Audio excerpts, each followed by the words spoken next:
Children, आज हम discuss करेंगे इसमें इंडक्टर्स को अगर हम सीरीज में जोड़ते हैं तो क्या होता है और पैरेलल में जोड़ते हैं तो क्या होता है। देखो यहाँ पे जो आपने लगाना है तो फैराडे लॉ, आपको पता है कि फैराडे लॉ क्या कहता है। फैराडे लॉ कहता है कि जो E होता है वो माइनस डी, आपके पास E हमने पीछे जो डिस्कस किया था दैट इज L di/dt होता है। तो चलिए आप इस केस में क्या हो जाएगा कि जो नेट E है आपका यहाँ पे this is equal to E1 plus E2, तो इसकी जगह आपने यहाँ पे लिखना माइनस L, यहाँ पे आ जाएगा L सीरीज लिख दिया मैंने यहाँ पे di/dt इज इक्वल टू, यहाँ पे आ गया आपके पास माइनस L1 di/dt और यहाँ पे प्लस माइनस L2 di/dt। तो चिल्ड्रन अगर आप इसको सिंप्लीफाई करेंगे तो आपके पास यहाँ पे आ जाएगा ये di/dt कट जाएगा थ्रू आउट और आपके पास L जो आपके सीरीज में आया this is equal to L1 plus L2। तो सीरीज में अगर हम इंडक्टर्स को जोड़ते हैं तो जो नेट आपकी इंडक्टेंस है वो ऐड हो जाती है इसमें, ये चीज आपने याद रखना है। अच्छा, पैरेलल में बेसिकली पैरेलल में क्या है कि जो करंट है वो आपके पास I जो है this is equal to I1 plus I2, आपका करंट इसमें इक्वल होता है। तो अगर आप इसको डिफरेंशिएट करेंगे तो यहाँ पे आ जाएगा di/dt is equal to di1/dt plus di2/dt। अब देखिए यहीं से आपने di/dt निकालना तो आपके पास आ जाएगा minus E/L parallel is equal to minus E/L1 plus minus E/L2।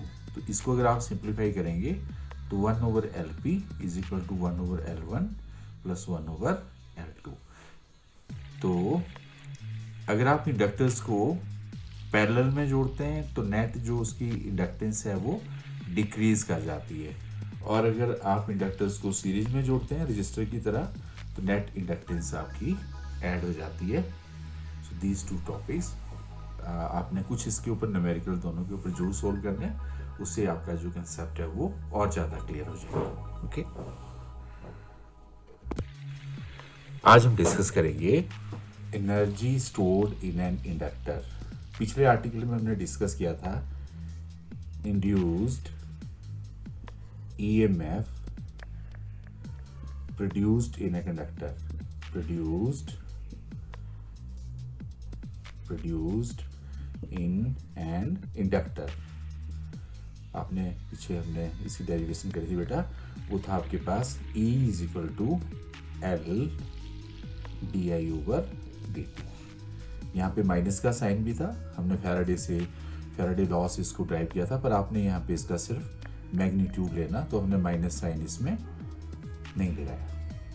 तो छोटी क्लासेस में आपने डिस्कस किया था बेटा कि जो वर्क डन होता है आपका, देखो आपने पढ़ा होगा work done is equal to VI/dt।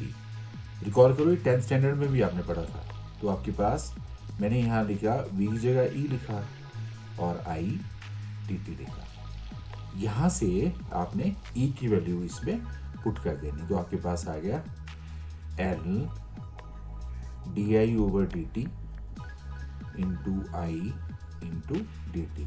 हमने इसको काट दिया तो जो आपके पास यहाँ पे वर्क डन आ गया वो आ गया LI di।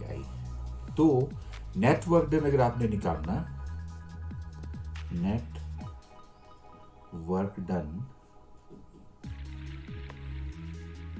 will be stored as energy,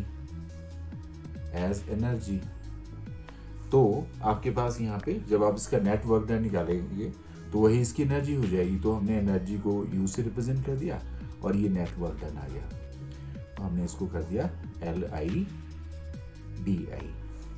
अब और यहाँ पे करंट जो था आपका 0 to I हमने ले लिया। अब बेटा इसमें क्या है कि आपके पास ये चीज़ तो बाहर आ गई, एल तो बाहर आ गई, इसकी इंटीग्रेशन हो जाएगी एल स्क्वायर आई स्क्वायर अपॉन 2। तो हमारे पास जो फॉर्मूला है इसमें एनर्जी का, this is U is equal to half L I square, this is the formula. तो चलिए हम थोड़ा सा इसको और एनालाइज करते हैं इस रिजल्ट को। आपके पास यहाँ पे u जो आपके पास यहाँ पे आ रहा है, this is nothing half L I square. So let us start with very important questions कि इससे क्या क्या क्वेश्चन पूछे जा सकते हैं। सबसे पहले, in an inductor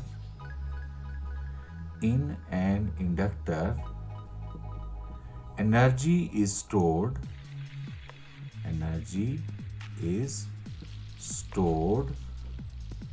at the expense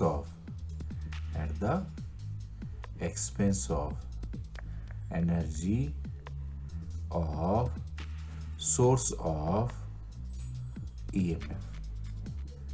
आपने याद रखना, जो आप यहाँ पे इंडक्टर में बाहर से आपने इसमें बैटरी से जो आपने एनर्जी दी वही उसमें स्टोर हुई। Second, in an inductor energy stored in the form of magnetic field. In an inductor energy is stored in the form of magnetic field. तो जैसे आपने इसको बैटरी से कनेक्ट किया इंडक्टर को, तो वो मैग्नेटिक फील्ड की फॉर्म में स्टोर हुई, है ना।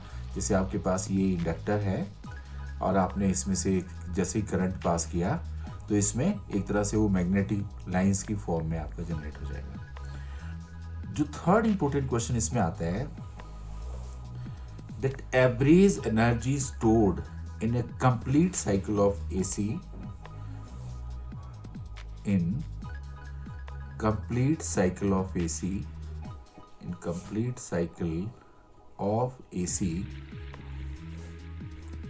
energy stored is zero।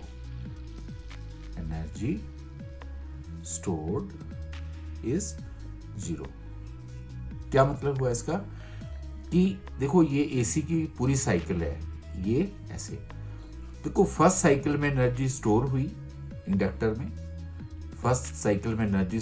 Second में वापस चली गई, तो एवरेज जो एनर्जी है पूरी कंप्लीट साइकिल में, दैट इज 0।